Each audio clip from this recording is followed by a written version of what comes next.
நேதாஜி சேனலின் புதுவையின் இன்றைய நிகழ்வுகள். நேதாஜி சுபாஷ் சந்திர போஸ் பிறந்த நாளையொட்டி அவரது திருவுருவ சிலைக்கு கவர்னர் கைலாஷ்நாதன், முதலமைச்சர் ரங்கசாமி ஆகியோர் மாலை அணிவித்து மரியாதை செலுத்தினர். புதுச்சேரி அரசு செய்தி மற்றும் விளம்பரத்துறை சார்பில் நேதாஜி சுபாஷ் சந்திர போஸ் பிறந்தநாள் விழா கொண்டாடப்பட்டது. இதனையொட்டி லாஸ்பேட்டை உழவர் சந்தை அருகே உள்ள அவரது சிலைக்கு அரசு சார்பில் கவர்னர் கைலாஷ்நாதன், முதலமைச்சர் ரங்கசாமி, சபாநாயகர் செல்வம், அமைச்சர் சரவணன்குமார் ஆகியோர் மாலை அணிவித்து மரியாதை செலுத்தினார்கள். அதனைத் தொடர்ந்து காங்கிரஸ் கட்சி சார்பில் மாநில தலைவர் வைத்திலிங்கம் எம்பி தலைமையில் முன்னாள் முதல்வர் நாராயணசாமி, வைத்தியநாதன் எம்எல்ஏ, முன்னாள் அமைச்சர் கந்தசாமி உட்பட காங்கிரஸ் கட்சியினர் நேதாஜி சிலை மாலை அணிவித்து மரியாதை செலுத்தினர். பாஜக சார்பில் அதன் மாநில தலைவர் செல்வ கணபதி தலைமையில் பாஜக நிர்வாகிகள் நேதாஜி சிலைக்கு மரியாதை செலுத்தினர். இதேபோல பல்வேறு அரசியல் கட்சிகள் மற்றும் பொதுநல அமைப்பு சார்ந்த நிர்வாகிகள் நேதாஜி சிலைக்கு மாலை அணிவித்து மரியாதை செலுத்தினார்கள். நேதாஜி நகர் 2, பால்வாடி வீதி, அழகர் சாமி வீதி, சிமெண்ட் சாலை மற்றும் எல் வடிவ வாய்க்கால் அமைத்தலுக்கான பூமி பூஜையை ரூபாய் 24,87,720 செலவில் அனிபால் கென்னடி எம்எல்ஏ தொடங்கி வைத்தார். புதுச்சேரி உப்பளம் தொகுதி உட்பட்ட நேதாஜி நகர் 2, பால்வாடி வீதி, அழகர் சாமி வீதி, சிமெண்ட் சாலை மற்றும் எல் வடிவ வாய்க்கால் அமைத்தல் பணிக்கான பூமி பூஜையை இன்று திமுக உப்பளம் தொகுதி சட்டமன்ற உறுப்பினர் அனிபால் கென்னடி அவர்கள் தலைமையில் பூஜை நடைபெற்றது. நேதாஜி நகர் 2, அழகர் சாமி வீதி மற்றும் பால்வாடி வீதி பொதுமக்கள் சார்பாக சட்டமன்ற உறுப்பினரிடம் சாலை அமைத்து தர வேண்டி கோரிக்கை வைக்கப்பட்டது.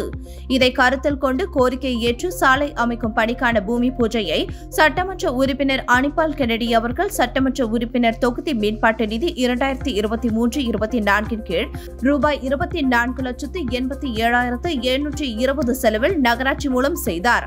உடன் உதவி பொறியாளர் யுவராஜ், இளநிலை பொறியாளர் சண்முகம், ஒப்பந்ததாரர் தியாகராஜன், மேலும் இதில் தொகுதி செயலாளர் சக்திவேல், அவைத்தலைவர் ஹரிகிருஷ்ணன், மாநில ஆதி திராவிடர் துணை அமைப்பாளர் தங்கவேல், திமுக பிரமுகர் பிராங்க்லின், துணை தொகுதி செயலாளர் ராஜி மற்றும் நிசார், கிளை செயலாளர்கள் காளப்பன், ராகேஷ், கழக சகோதர சகோதரிகள் ஜோஸ்லின், கோதண்டம், மோரிஸ், அப்பகுதி பொதுமக்கள் யாவரும் உடனிருந்தனர்.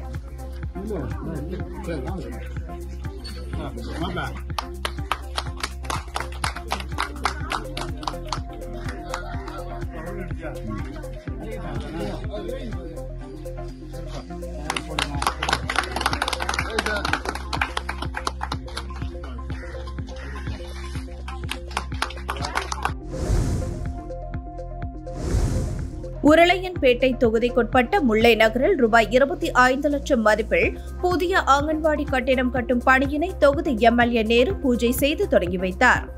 புதுச்சேரி உருளையன்பேட்டை தொகுதி சட்டமன்ற உறுப்பினர் மேம்பாட்டு நிதியில் இருந்து ரூபாய் 25 லட்சம் மதிப்பில் முல்லை நகரில் புதிய அங்கன்வாடி கட்டிடம் கட்டும் பணியின் துவக்க விழா இன்று நடைபெற்றது.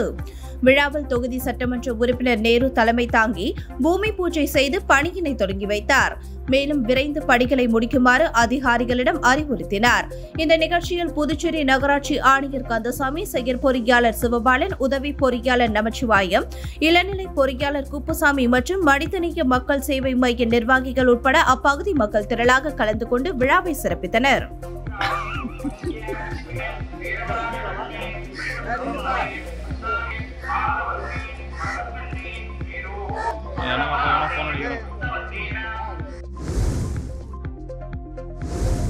குடிசை மாற்று வாரியம் மூலம் முத்தியால்பேட்டை தொகுதிக்குட்பட்ட 17 பயனாளிகளுக்கு வீடு கட்டுவதற்கான நிதி வழங்கும் அரசாணையை தொகுதி சட்டமன்ற உறுப்பினர் பிரகாஷ்குமார் வழங்கினார்.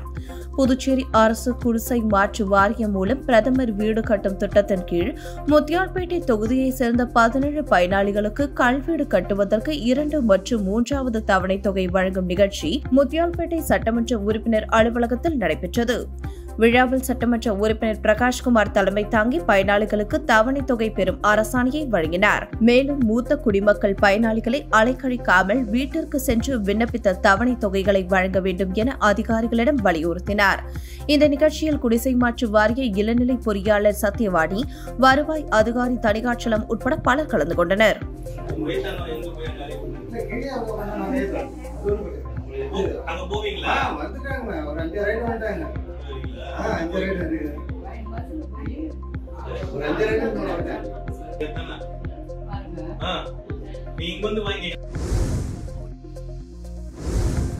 வெள்ளியனூர் மாதா கோவில் வீதியில் ரூபாய் 33 லட்சம் செலவில் வாய்க்கால் சீரமைக்கும் பணியினை எதிர்க்கட்சித் தலைவர் சிவா தொடங்கி வைத்தார். வெள்ளியனூர் சட்டமன்ற தொகுதிக்குட்பட்ட வெள்ளியனூர் மாதா கோவில் அருகில் இருந்து குறவர் குடிசை வரை பொதுப்பணித்துறை தேசிய நெடுஞ்சாலை பிரிவு மூலம் ரூபாய் 33,41,000 மதிப்பீட்டில் யூ வடிவ கழிவுநீர் வடிகால் வாய்க்கால் சீரமைக்கும் பணியினை தொகுதியின் சட்டமன்ற உறுப்பினரும் சட்டமன்ற எதிர்க்கட்சித் தலைவருமான சிவா தலைமை தாங்கி பூமி பூஜை செய்து பணியினை துவக்கி வைத்தார். இந்த நிகழ்ச்சியில் தேசிய நெடுஞ்சாலை கோட்ட செயற்பொறியாளர் ராதாகிருஷ்ணன், உதவி பொறியாளர் ஜெயராஜ், இளநிலை பொறியாளர் மனோகரன் மற்றும் திமுக தொகுதி செயலாளர் மணிகண்டன், பொதுக்குழு உறுப்பினர்கள் ராமசாமி, செல்வநாதன், வர்த்தகர் அணி அமைப்பாளர் ரமணன், ஆதி திராவிடர் அணி அமைப்பாளர் செல்வநாதன் உட்பட ஏராளமானோர் கலந்து கொண்டனர்.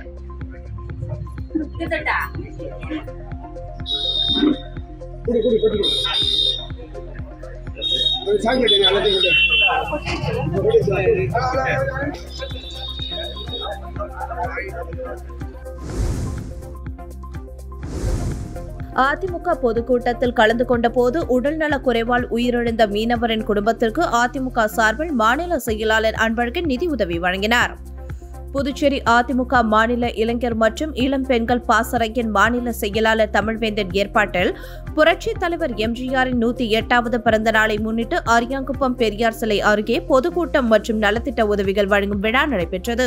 இதில் வீராம்பட்டினம் சுனாமி குடியிருப்பை சேர்ந்த மீனவரும் அதிமுக தொண்டருமான ஐயனாரப்பன் 65 என்ற முதியவர் பங்கேற்ற நிலையில் மயக்கமடைந்தார். இதனையடுத்து அதிமுக நிர்வாகிகள் அவரை மீட்டு அரசு மருத்துவமனையில் அனுமதித்த போது அவர் சிகிச்சை பலனின்றி உயிரிழந்தார். இதனையடுத்து அதிமுக சார்பில் புதுச்சேரி மாநில செயலாளர் அன்பழகன் உடல்நலக் குறைவால் உயிரிழந்த ஐயனாரப்பன் குடும்பத்தினருக்கு நிதி உதவி வழங்கி ஆறுதல் கூறினார். அப்போது மாநில பொருளாளர் ரவி பாண்டுரங்கன், இளைஞர் மற்றும் இளம் பெண்கள் பாசறை மாநில செயலாளர் தமிழ்வேந்தன், மாநில எம்ஜிஆர் மன்ற செயலாளர் பாண்டுரங்கன், மாநில துணை செயலாளர் நாகமணி உட்பட பலர் உடனிருந்தனர். புதுச்சேரியில் வேளாண் துறை சார்பில் ஏற்பாடு செய்யப்பட்டுள்ள வேளாண் விழா மற்றும் 35வது காய்கனி காட்சி பிப்ரவரி 7 முதல் 9ஆம் தேதி வரை புதுச்சேரி தாவரவியல் பூங்காவில் நடைபெறவுள்ளது. புதுச்சேரி அரசின் வேளாண் மற்றும் விவசாயிகள் நலத்துறை சார்பில் வேளாண் விழா மற்றும் மலர்காய் மற்றும் கனி கண்காட்சி ஆண்டுதோறும் நடத்தப்பட்டு வருகிறது. அதன்படி இந்த ஆண்டிற்கான வேளாண் விழா மற்றும் 35வது மலர் காய் மற்றும் கனி கண்காட்சி வரும் பிப்ரவரி 7ஆம் தேதி முதல் 9ஆம் தேதி வரை புதுச்சேரி தாவரவியல் பூங்காவில் பிரம்மாண்டமாக நடத்த திட்டமிடப்பட்டுள்ளது. இந்த கண்காட்சியில் 50,000க்கும் மேற்பட்ட மலர் செடிகள் காட்சிக்கு வைக்கப்பட உள்ளது.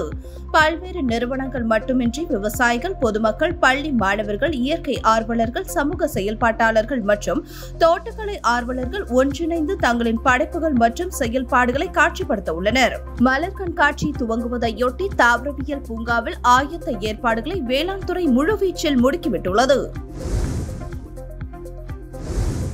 முதலியார்பேட்டை தொகுதிக்குட்பட்ட புதுநகர் அரசு தொடக்கப்பள்ளியில் நடைபெற்ற நேதாஜி சுபாஷ் சந்திரபோஸ் பிறந்தநாள் விழாவில் தொகுதி பாஜக பொறுப்பாளர் சத்யராஜ் கலந்து கொண்டு நேதாஜி குறித்து மாணவர்களிடையே எடுத்துரைத்தார். சுதந்திர போராட்ட வீரர் நேதாஜி சுபாஷ் சந்திர போஸின் பிறந்தநாள் தேசிய வலிமை தினமாக கொண்டாடப்படும் என பிரதமர் மோடி அறிவித்திருந்த நிலையில் முதலியார்பேட்டை தொகுதிக்குட்பட்ட புதுநகர் அரசு தொடக்கப்பள்ளியில் நேதாஜி சுபாஷ் சந்திர போஸ் பிறந்தநாள் விழா கொண்டாடப்பட்டது. இதில் சிறப்பு விருந்தினராக தொகுதி பாஜக பொறுப்பாளரும் முன்னாள் கவுன்சிலருமான சத்யராஜ் கலந்து கொண்டு அலங்கரிக்கப்பட்ட நேதாஜி திருவுருவ படத்திற்கு மலர் தூவி மரியாதை செலுத்தினார்.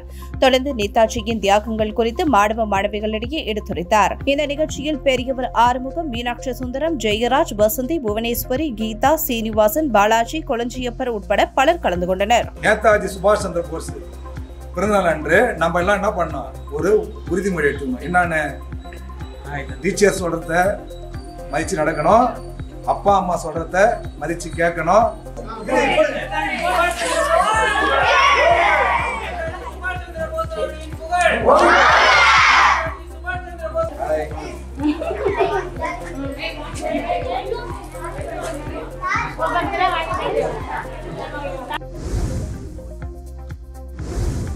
Rotary club of Pondicherry central சார்பில் திருவள்ளுவர் அரசு பெண்கள் மேல்நிலைப் பள்ளிக்கு புத்தகங்கள் வழங்கப்பட்டன. புதுச்சேரி லப்போர் தொகுதியில் அமைந்துள்ள திருவள்ளுவர் அரசு பெண்கள் மேல்நிலைப் பள்ளிக்கு rotary club of Pondicherry central சார்பாக லைப்ரரிக்கு தேவையான புத்தகங்கள் வழங்கப்பட்டன.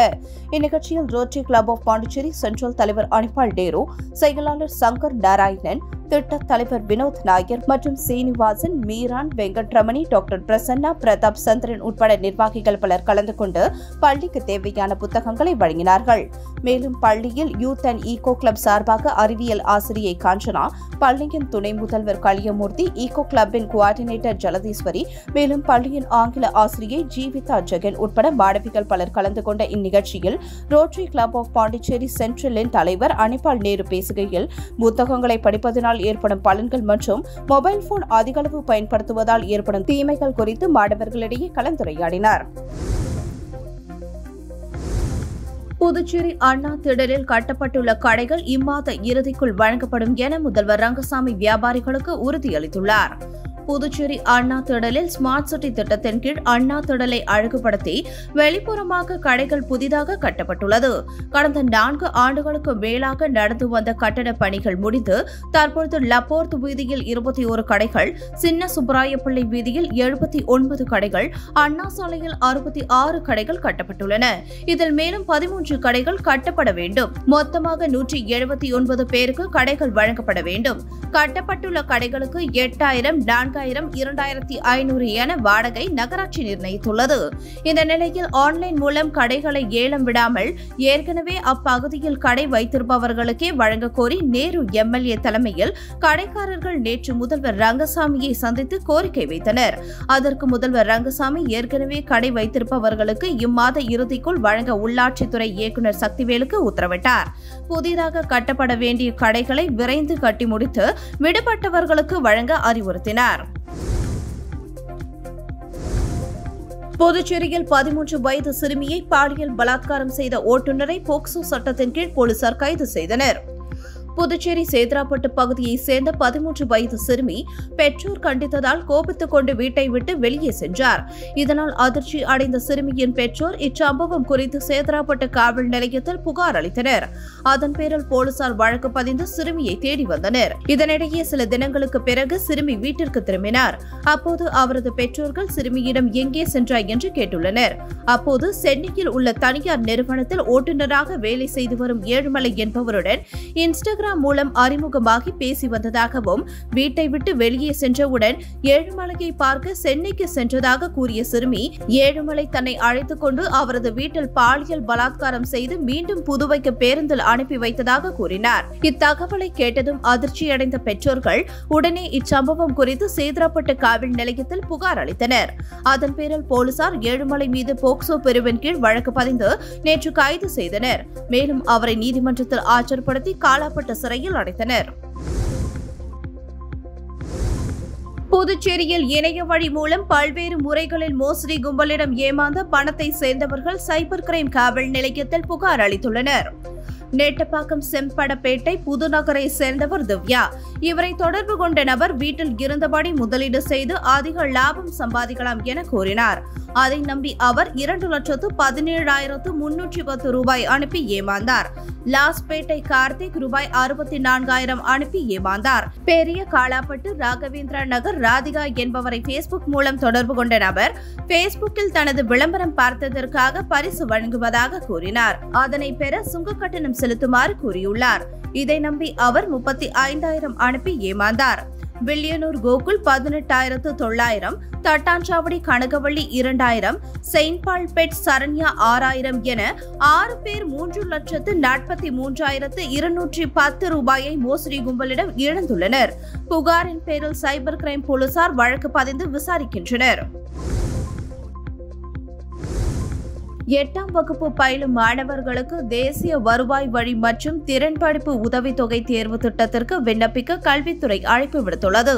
புதுச்சேரி கல்வித்துறை இணைய இயக்குநர் சிவகாமி வெளியிட்டுள்ள செய்திக்குறிப்பில், புதுச்சேரி மாநிலத்திற்குட்பட்ட அரசால் அங்கீகரிக்கப்பட்ட அரசு பள்ளி, அரசு நிதியுதவி பெறும் பள்ளிகளில் 8ஆம் வகுப்பு பயிலும் மாணவ மாணவிகள் பொருளாதாரத்தில் பின்தங்கிய இடைநிற்றலை தவிர்ப்பதற்காக மத்திய கல்வி அமைச்சகம் மூலம் புதுச்சேரி பள்ளி கல்வி இயக்கத்தால் தேசிய வருவாய் வழி மற்றும் திறன் படிப்புதவி தொகை தேர்வு திட்டம் நடத்தப்பட உள்ளது. தேசிய வருவாய் வழி மற்றும் திறன் படிப்புதவி தொகை தேர்வு திட்டம் எழுத்து தேர்வின் மூலமாகவும் தகுதி மற்றும் பெற்றோரின் ஆண்டு வருமானம், சாதி, மண்டல அடிப்படையில் நடத்த உள்ளது. தேர்வு செய்யப்படும் 125 மாணவ மாணவிகளுக்கு 9ஆம் வகுப்பு முதல் +2 வரை அரசு பள்ளியில் படிப்பவர்களுக்கு ஆண்டுதோறும் 12,000 ரூபாய், தொடர்ந்து 4 ஆண்டுகளுக்கு மத்திய கல்வித்துறை அமைச்சகம் மூலம் உதவித்தொகை வழங்கப்படும். இந்த தேர்வு புதுச்சேரி, காரைக்கால், மாஹே, ஏனாம் ஆகிய பகுதியில் மார்ச் 1ஆம் தேதி நடைபெற உள்ளது. தேர்வுக்கு விண்ணப்பிக்க விரும்பும் மாணவர்கள் தங்கள் பள்ளிகள் மூலம் இணையதள முகவரியில் நாளை முதல் விண்ணப்பிக்கலாம். விண்ணப்பங்கள் வந்து சேர வரும் பிப்ரவரி 10ஆம் தேதி கடைசி நாளாகும் என குறிப்பிடப்பட்டுள்ளது. புதுச்சேரி கவர்னர் கைலாஷ்நாதனுக்கு காய்ச்சல் ஏற்பட்ட நிலையில் அரசு மருத்துவமனையில் சிகிச்சை பெற்றார். கவர்னர் கைலாஷ்நாதனுக்கு சமீபத்தில் பல்வலி ஏற்பட்டது. கோரிமேடு அரசு பல் மருத்துவமனையில் சிகிச்சை பெற்றார். அதேபோல அவரது குடும்பத்தினருக்கு உடல் சரியில்லாமல் போனால் அரசு மருத்துவமனைகளிலேயே சிகிச்சைக்கு செல்கின்றனர். இந்த நிலையில் நேற்று அவருக்கு சளி மற்றும் காய்ச்சல் அறிகுறி ஏற்பட்டது. இதனால் அவர் புதுச்சேரி அரசு மருத்துவமனைக்கு திடீரென வந்தார். அங்கு டாக்டர்கள் அவருக்கு எக்ஸ்ரே பரிசோதனை மேற்கொண்டனர். தொடர்ந்து அவருக்கு சிகிச்சை அளித்து மாத்திரைகளை வழங்கினர். இதையடுத்து அவர் அங்கிருந்து புறப்பட்டு சென்றார். குடியரசு தின ஊர்வலத்தில் பங்கேற்க கலாச்சார குழுக்களுக்கு கலை பண்பாட்டுத்துறை அழைப்பு விடுத்துள்ளது. புதுச்சேரி அரசு கலை பண்பாட்டுத்துறை வெளியிட்டுள்ள செய்திக்குறிப்பில், புதுச்சேரியின் முக்கிய வீதிகளில் கலை பண்பாட்டுத்துறை சார்பில் குடியரசு தினம் அன்று மாலை 4 மணிக்கு கலாச்சார ஊர்வலம் நடக்கிறது. இதில் பங்கேற்க கலாச்சார குழுக்களிடம் இருந்து விண்ணப்பங்கள் வரவேற்கப்படுகிறது. அவர்கள் இசை கருவிகளுடன் அதற்குண்டான ஒப்பனையுடன் வர வேண்டும். விண்ணப்பங்கள் இன்று முதல் கலை பண்பாட்டுத்துறை அலுவலகத்தில் கிடைக்கும். பூர்த்தி செய்த விண்ணப்பங்களை வரும் 25ஆம் தேதிக்குள் அனுப்ப வேண்டும். பங்கேற்க விரும்பும் கலைக்குழுக்கள் விண்ணப்ப படிவங்களை கலை பண்பாட்டுத்துறை அலுவலகத்தில் நேரிலோ அல்லது இணையதளத்தின் மூலம் பதிவிறக்கம் செய்து விண்ணப்பிக்கலாம் என குறிப்பிடப்பட்டுள்ளது. பணியாளர் மற்றும் நிர்வாக சீர்திருத்த துறையில் அலுவலக உதவியாளர் பணியிட முதல்நிலை எழுத்துத் தேர்வு குறித்து அறிவிப்பு வெளியாகியுள்ளது. புதுச்சேரி பணியாளர் மற்றும் நிர்வாக சீர்திருத்த துறையில் அலுவலக உதவியாளர் பணியிடங்களை நிரப்புவதற்கான முதல்நிலை எழுத்துத் தேர்வு வரும் ஏப்ரல் 27ஆம் தேதி புதுச்சேரி, காரைக்கால், மாஹே மற்றும் ஏனாம் பிராந்தியங்களில் நடைபெறும். இந்த தேர்வுக்கான அனுமதி சீட்டை பதிவிறக்கம் செய்வதற்கான தேதி இணையதளத்தில் பின்னர் அறிவிக்கப்படும். கூடுதல் தகவல்களை இதே இணையதளத்தில் தெரிந்து கொள்ளலாம் என குறிப்பிடப்பட்டுள்ளது. புதுச்சேரியில் விளையாட்டுகளில் சிறப்பு பயிற்சி பெறுவதற்கான தேர்வு வரும் 27ஆம் தேதி துவங்க உள்ளதாக இந்திய விளையாட்டு ஆணைய துணை இயக்குநர் ஸ்வேதா தெரிவித்துள்ளார். இது தொடர்பாக அவர் வெளியிட்டுள்ள அறிக்கையில், லாஸ்பேட்டை இந்திய விளையாட்டு ஆணைய பயிற்சி மையத்தில் 2025-26ஆம் ஆண்டிற்கான பளுதூக்குதல், கொக்கோ, கபடி, வாலிபால் உள்ளிட்ட விளையாட்டுகளில் சிறப்பு பயிற்சி பெற வீரர்கள் தேர்வு செய்யப்பட உள்ளனர். இதற்கான தேர்வு வரும் 27ஆம் தேதி துவங்கி 29ஆம் தேதி வரை பயிற்சி மையத்தில் நடக்கிறது. விண்ணப்ப படிவங்கள் தேர்வு நாள் அன்று காலை 6 மணிக்கு சம்பந்தப்பட்ட பயிற்சியாளர் மூலம் வழங்கப்படும். தேர்வில் கலந்து கொள்ள வரும் விளையாட்டு வீரர்கள் 3 புகைப்படங்கள், அசல் மற்றும் நகல் பிறப்பு சான்றிதழ், இருப்பிட சான்றிதழ், கல்வி மற்றும் விளையாட்டு சான்றிதழ்களுடன் அரசு மருத்துவரால் அளிக்கப்பட்ட உடற்தகுதி சான்றிதழ்களை ஒப்படைக்க வேண்டும். இதில் பளுதூக்குதல் விளையாட்டு பிரிவில் மையத்தில் தங்கி இருந்தும் இதர விளையாட்டுகளுக்கு வெளியில் இருந்து வந்தும் பயிற்சி பெறலாம். மாவட்ட கல்வி மாவட்ட அளவிலான போட்டிகள் அல்லது மத்திய அரசின் கேந்திர நவோதயா பள்ளிகளுக்கு இடையிலான போட்டிகளில் முதல் 3 இடங்களை பிடித்தவர்கள் தேர்வில் கலந்து கொள்ள தகுதியானவர்கள். இதுகுறித்த தகவல் அறிய அலுவலக வேலை நேரங்களில் பயிற்சி மையத்தை தொடர்பு கொள்ளலாம் என குறிப்பிடப்பட்டுள்ளது. பாகூர் பகுதியில் உள்ள மதுக்கடைகளை மூட வலியுறுத்தி 100க்கும் மேற்பட்ட மார்க்சிஸ்ட் கம்யூனிஸ்ட் கட்சியினர் கண்டன ஆர்ப்பாட்டத்தில் ஈடுபட்டனர். புதுச்சேரி பாகூர் பகுதியில் மது கடைகளை மூடக்கோரி பாகூர் வட்டாட்சியர் அலுவலகம் முன்பு மார்க்சிஸ்ட் கம்யூனிஸ்ட் கட்சியினர் கண்டன ஆர்ப்பாட்டத்தில் ஈடுபட்டனர். இந்த ஆர்ப்பாட்டத்தில் பாகூர் கொம்யூன் எல்லையோரம் குவிந்துள்ள மது கடைகளால் சட்டம் ஒழுங்கு சீரழிகிறது என்றும் சமூக குற்றங்களை ஏற்படுத்தும் அனைத்து மது கடையர்களையும் உடனடியாக மூட வேண்டும் என்றும் பொது இடத்தில் மது அருந்துவோர் மீது கடும் நடவடிக்கை எடுக்க வேண்டும் எனவும் புதிய மதுபான தொழிற்சாலைகள் புதிய மதுபான கடைகள் உருவாக்கப்படும் என அரசின் மக்கள் விரோத முடிவை உடனே கைவிட வேண்டும் எனவும் கோரிக்கைகளை முன்வைத்து ஆர்ப்பாட்டத்தில் ஈடுபட்டனர். இந்த ஆர்ப்பாட்டத்தில் கொம்யூன் செயலாளர் சரவணன் தலைமை தாங்கினார். மாநில குழு உறுப்பினர் கலியன் முன்னிலை வகித்தார். மாநில செயற்குழு உறுப்பினர்கள் தமிழ்ச்செல்வன், பெருமாள் ஆகியோர் கண்டன உரையாற்றினர். மேலும் கமிட்டி உறுப்பினர்கள் பக்தவச்சலம், சேகர், வடிவேல், ஹரிதாஸ், கவுன்சிகன் மற்றும் கிளை செயலாளர்கள் பலர் உடனிருந்தனர். அந்த தடுப்பணையை போடுங்க. இப்ப நீங்க பாத்தீங்கன்னு சொன்னா குடி தண்ணீர் முழுக்க உப்பு தண்ணியா மாறிட்டு இருக்கு. தண்ணியை பூரா உப்பு ஏறிட்டு இருக்குது. இத்துடன் சக்தி சேனலின் புதுவையின் இன்றைய நிகழ்வுகள் முடிவடைகின்றன. வணக்கம். உங்கள் சக்தி சேனலின் புதுவையின் அன்றாட நிகழ்வுகளை உடனுக்குடன் தெரிந்து கொள்ள சக்தி சேனல் புதுச்சேரி யூடியூப் சேனலை சப்ஸ்கிரைப் செய்து கொள்ளுங்கள். மறக்காமல் பெல் பட்டனையும் கிளிக் பண்ணுங்க, ஷேர் பண்ணுங்க, லைக் பண்ணுங்க. உங்கள் சக்தி சேனல்.